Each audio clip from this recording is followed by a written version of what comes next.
to join in reciting the Pledge of Allegiance. Pledge allegiance to the flag of the United States of America, and to the republic for which it stands, under God, one nation, under God, with liberty indivisible, and justice for all. liberty and justice for all. Okay. Madam Clerk. Roll call. Councilwoman Freeman. Here. Councilman Perticone. Councilman. There you go. Councilwoman Romeo. Here. Councilman Weiner. Here. Supervisor Seeley. I am here. Thank you, Madam Clerk, and thank you, staff and members of the public who are here. Just a note, this town board meeting is being conducted pursuant to Governor's Executive Order 202, which, among other things, permits virtual public meetings in the wake of the COVID-19 epidemic. We have 2 board members present, three participating via telecom. As such, we have a quorum for the evening. The purpose of this meeting is, there's a sole purpose, and that is a public hearing with regards to the preliminary 2021 budget for the town of Irondequoit. We go through a process every year. During the summer months, the supervisor, along with town department heads, convene together and talk about budget goals and priorities. The supervisor provides some global context for expectations, some bottom line numbers. From that, we produce a budget, a balanced budget, that we deliver to the town board. It's the tentative budget. From there, the town board conducts workshops where we review virtually every line item of every department in the budget. And from there, the town board makes recommendations along with the supervisor and amends the tentative budget to give us the preliminary budget. And that is what we put forth to the public for their consideration and feedback, and from which we are garnering public input tonight. So the onset of the COVID-19 virus and its impact on the economy has not only affected, daily lives, our economy. Local governments across America and probably the world are being confronted with considerable reductions in revenue, which has in many ways placed into jeopardy our ability to fund essential services for the community. In Irondequoit, we've never broken the state-mandated property tax cap, and we will again, as proposed in this budget, stay well under it for 2021, despite the challenges that COVID-19 has brought. And across New York State, and as well right here in Monroe County, that is not the norm. Local governments are piercing the cap to ensure maintenance of spending, and I won't point them out, but one of our cohorts recently passed a budget with a 16% property tax increase. This $36.9 million budget sets a tax rate of $6.42 per $100,000 of assessed value. Property owners will see a reduction in their sewer and stormwater district charges. As I said earlier, our largest challenge in developing this budget was a projected reduction of approximately $500,000 in anticipated sales tax revenue and a 3.2% reduction in all forms of revenue. On the counter to that, spending will increase at a modest rate of 2%. This reflects a 5% increase in healthcare costs, increased retirement costs, and other negotiated contractual benefits for our town's workforce. There is no proposed salary increase for the supervisor or town council members. Just as families across Irondequoit are doing during this economic hardship, it is imperative for the town to tighten its belt. And throughout the development of this budget, I asked our department heads to scrutinize every line item of their budget and in many cases justify both maintenance of effort and whether efficiencies could have been realized to eliminate line items. The budget not only maintains our current level of service for our residents, it contains strategic investments that will provide an even greater return on residents' hard-earned tax dollars. Over the past several years, we have paid more attention to our aging infrastructure, spending more on paving than we have in 2 decades. Despite our economic challenges, we will increase the money spent on our roadways in 2021. We will also significantly increase the offerings of our recreation department by opening up the new community center in the second half of 2021 at the former Irondequoit Mall. I'll just end by saying Irondequoit's financial health remains strong. as was verified by the state comptroller's recent report that our town's fiscal stress is at its lowest level ever. I think this budget will help us weather the economic storm and lay a solid foundation for stable fiscal management for years to come. And with that, I will ask Madam Clerk to call up the public hearing.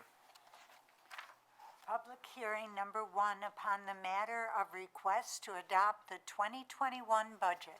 Can I have a motion to open? Moved. Can I have a second from someone on the phone?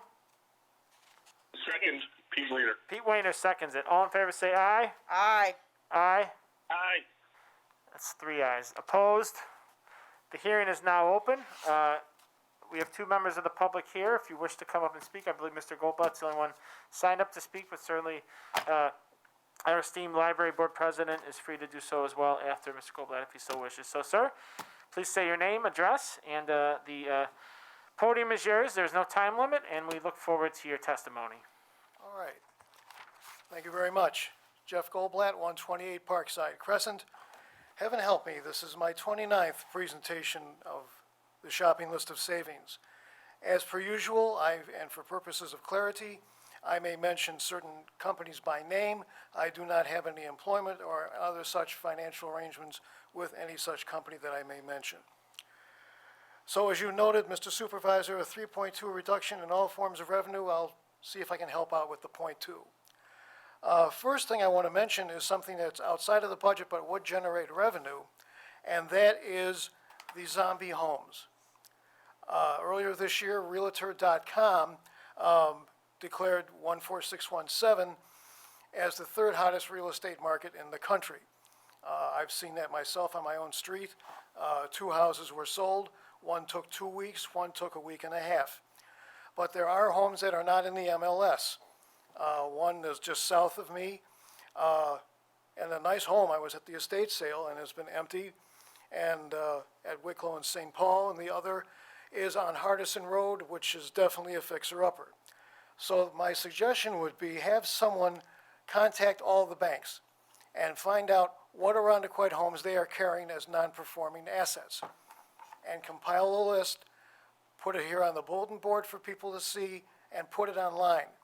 And maybe we can get some more of these homes mopped up, which would generate sales tax revenue and mortgage tax revenue. Turning to the budget itself, let me start with Parks and Rec. Hopefully by the time the 4th of July comes around next year, most people will have been vaccinated, and we can hopefully get back to something that resembles normal. The problem at the 4th of July has been and continues to be recycling, or the lack thereof. There was only recycling done once, and that was in 2016.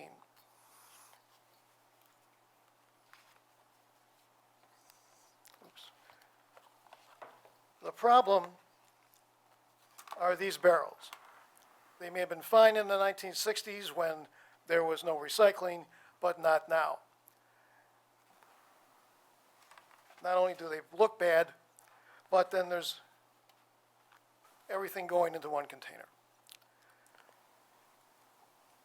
The remedy to that is these. These are from a company called Clearstream, and their web address is clearstreamcontainers.com. They have different containers for different use.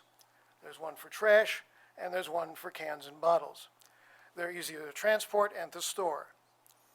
The barrels, depending on the needs of DPW, and these could also be used to transport stuff from the front to the back. Any that are no longer needed can be sold after they've been declared surplus.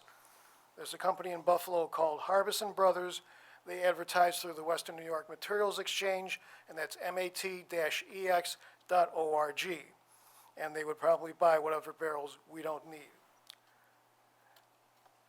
Also, and it doesn't matter what hauler, the equipment used to capture what's being generated can be downsized.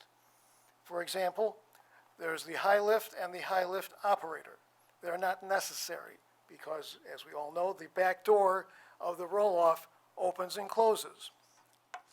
Also, the town, in about several years ago, the last figure I saw was about $40 a piece, has to rent 96-gallon carts to have guys walk around on the site and collect stuff that's being tossed out, recycling and otherwise.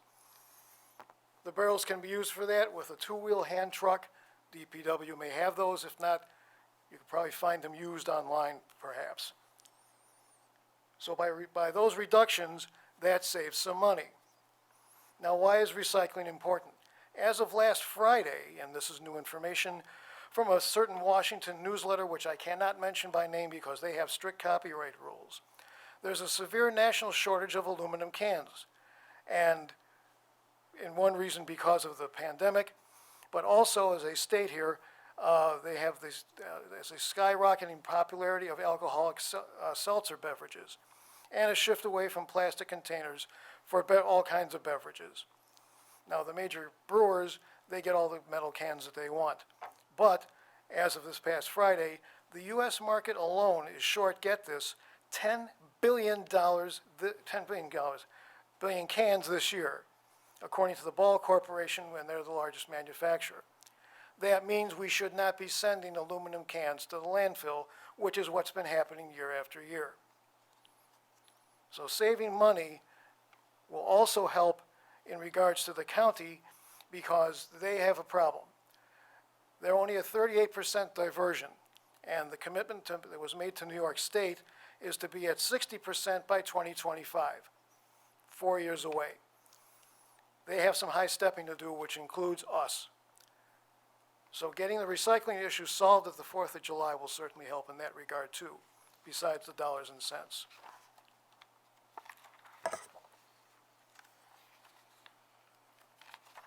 Code enforcement. Some 25 plus years ago, there was a commitment made that we were going to get dumpsters enclosed in town for a variety of reasons. I have a list of about 30 locations, plus or minus, that are still not in compliance with the code. And this is as of a couple of years ago. By getting these locations into compliance with the code, this brings in sales tax revenue and building permit revenue, not to mention visual revenue.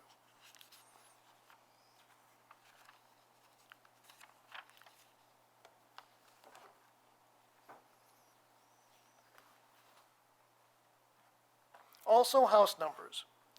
Now, house numbers are going to generate sales tax revenue, but more importantly, it will inoculate the town if, heaven forbid, something happens and emergency services can't find someone's house because they have script writing on the house or little numbers, and that would cause lawsuits, which the town certainly cannot afford.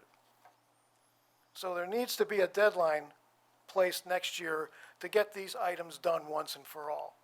This has been going on for years, and it just festers.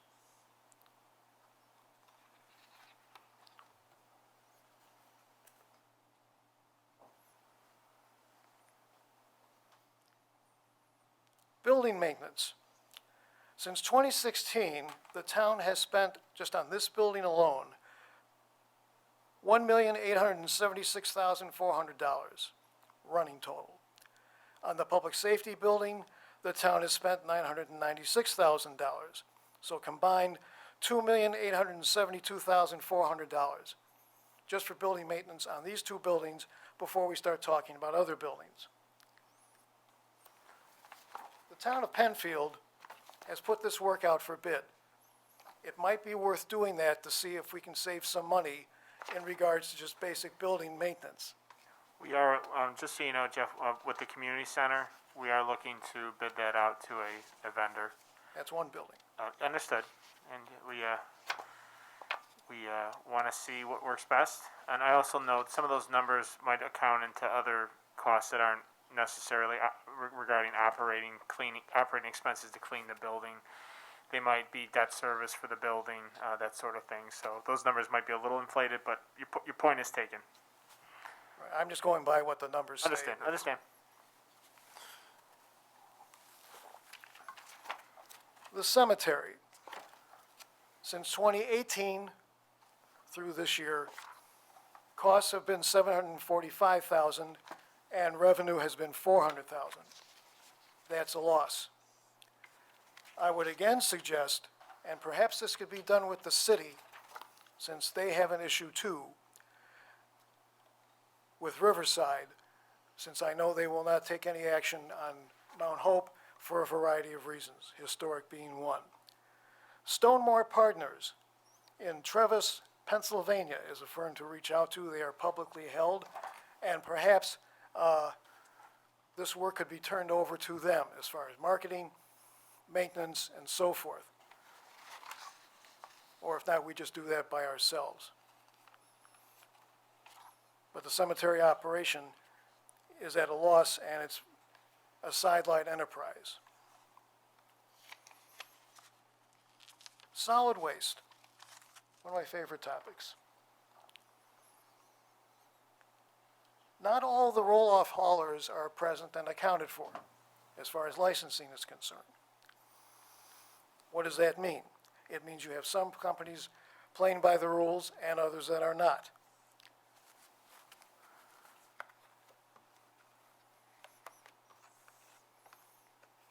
And then you have situations like these where companies are rolling equipment through that is not well maintained. And this year, and unfortunately I do not have the pictures available tonight, but I will, the things you see riding a bike or being on foot, there's a Pentecostal church at the end of Simpson Road.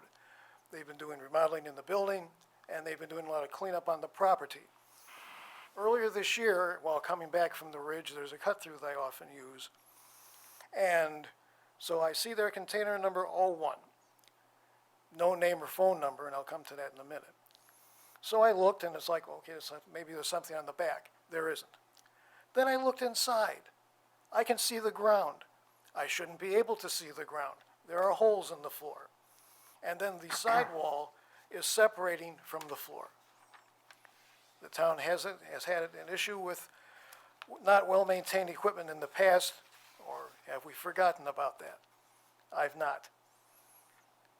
All these firms need to be present and accounted for. Now, I'm not painting with a broad brush, because many of these firms have equipment that's well-maintained.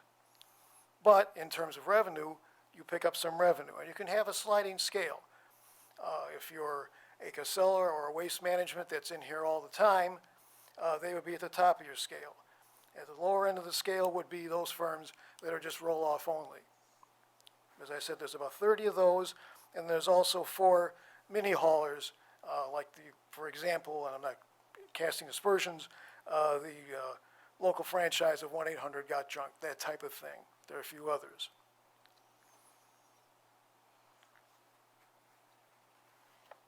And then there's brush. Now this may be an extreme example that I'm showing, but I shouldn't have to pay for somebody else's yard work. Now, if somebody wants to pay for my yard work, my address again, no, I'm just kidding. There should be a user fee for brush pickup at the curb. And this can be done with a truck operator stopping at whatever house, snapping a picture for proof with their phone, and you know approximately, in the course of an average year, what your tonnage is, and you can figure out your costs so that a homeowner can help defray the cost. Now, if a storm blows through, and that's a different story. But if a homeowner is doing voluntary yard work under normal weather conditions, they should pay a little something to help defray the cost of using this service. And I knew I was going to get out of order. Here we go.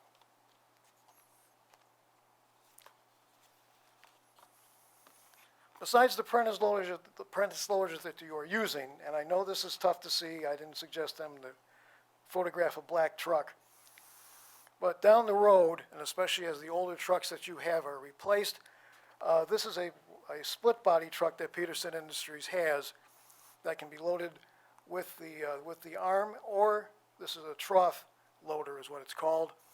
And so if somebody has a small amount of brush out, it could also be picked up by hand,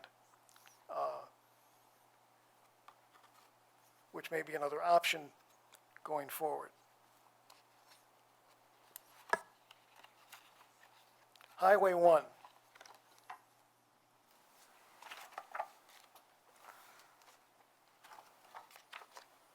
I'll again call to your attention and this was done in Niagara County, Craftco.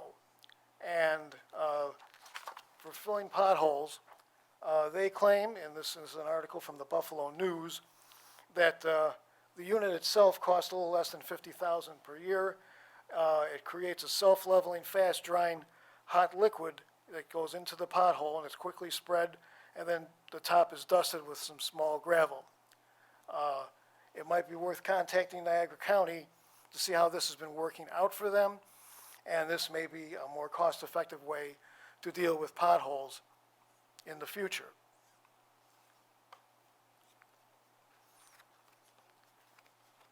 As for sidewalks, because those are still an issue too, oops. I knew that was going to happen. Concrete Solutions, which is a local company. Oftentimes when sidewalks are replaced, they'll just be dug up, and with the tree roots being the principal issue. This firm lifts up the concrete slab if it's still in good shape. Whatever is cleaned out underneath and the concrete slab is put back. And they claim that this is about a half to two-thirds less expensive than just pouring new concrete slabs on a sidewalk replacement. So it might be worth contacting these people and having them talk to DPW. I know we did look at that, Jeff, just because I don't want to make sure I know you mentioned that in previous years.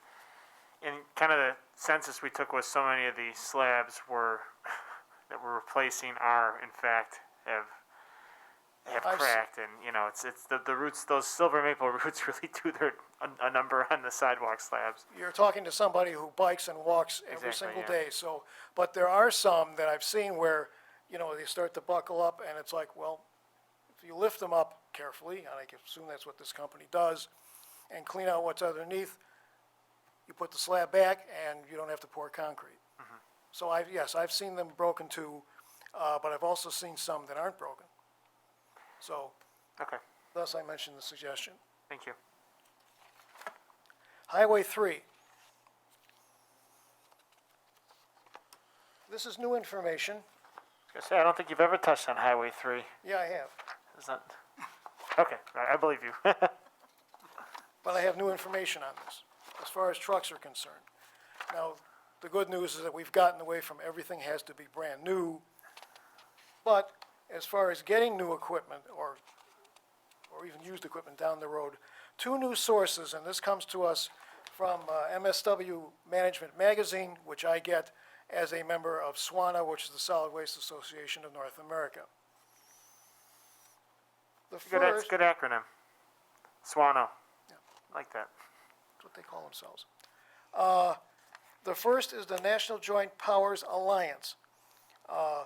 And you get involved with cooperative purchasing, and governments can do this at no cost. Their website is njpacoop.org. And there's all kinds of manufacturers who participate in this. So that's one source for truck equipment going forward. And the other is called Sourcewell. And they are Sourcewell, one word, .mn.gov. And again, this opens up availabilities for, they state here in their ad, 400 cooperative contracts. So checking those out might be a way to save some money on equipment purchases such as the Craftco I mentioned and others. And for animal control, Perkins has this nice truck which makes that unenviable task a little easier and less difficult to deal with.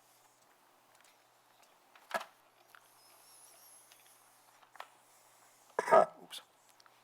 And also, getting back to brush, something I did not mention last year. Air burners, which could help, for example, now that you have your new public works facility, generate heat into the building, but also, and what I forgot to mention last year, after all the brush is burned, all that's left is, in this process, is biochar, which is a nutrient-rich soil amendment, which then could be sold for additional income.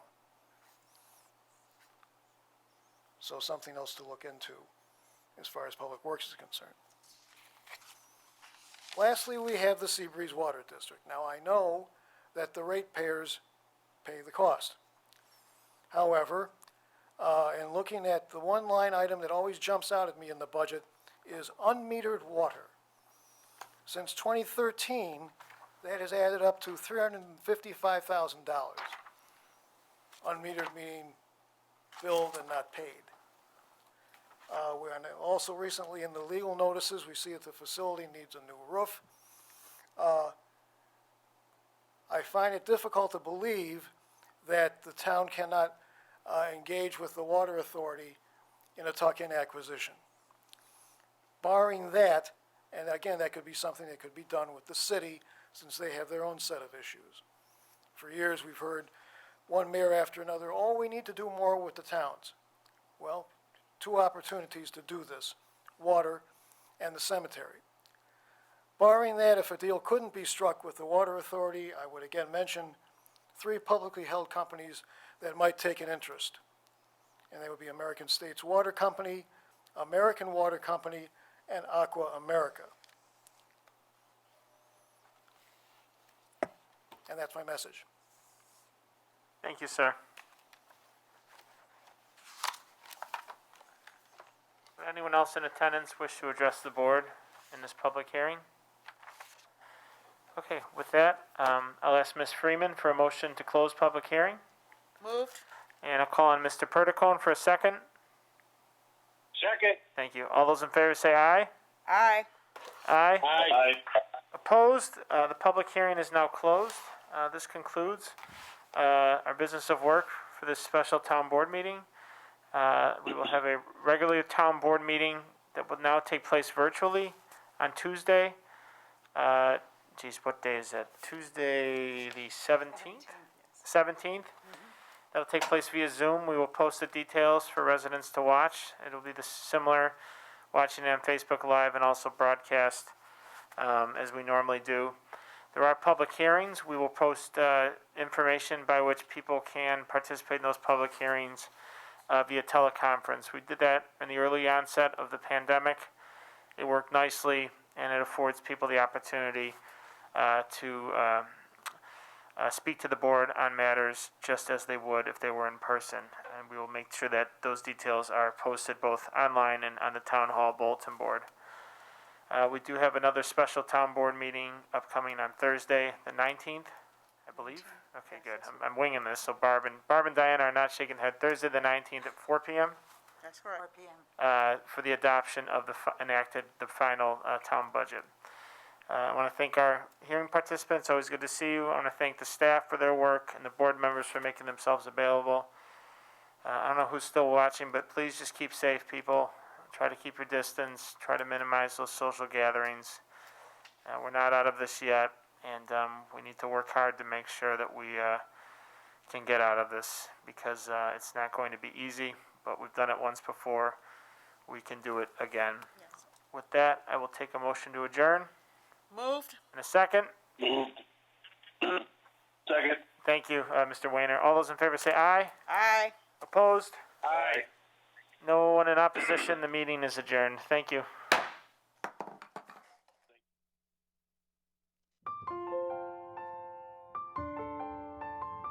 We hope you enjoyed this presentation of the Irondequoit Town Board on ICAT, Government Access.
We hope you enjoyed this presentation of the Irondequoit Town Board on ICAT, Government Access.